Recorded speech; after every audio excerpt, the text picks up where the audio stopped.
Hi Anil Nair here. ఈ question చూడండి sir. క్వశ్చన్లో చరరాశులు ఉన్నాయి, క్వశ్చన్లో చరరాశులు ఉన్నాయి, ఆన్సర్లో కూడా చరరాశులు ఉన్నాయి.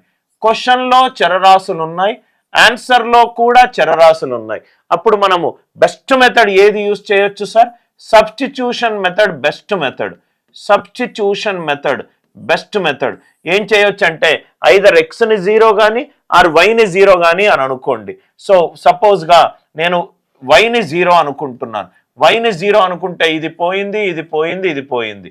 అంటే 4x² - 2x వచ్చింది. అంటే ఆన్సర్ ఎంత? -2x. ఆన్సర్లో y0 పెట్టుకుంటే నాకు -2x రావాలి. y0 y0 y0 y0. ఇది కాదు, ఇది కాదు, ఇది కాదు. అంటే ఈ క్వశ్చన్కి ఆన్సర్ ఎంత? Option B -2x.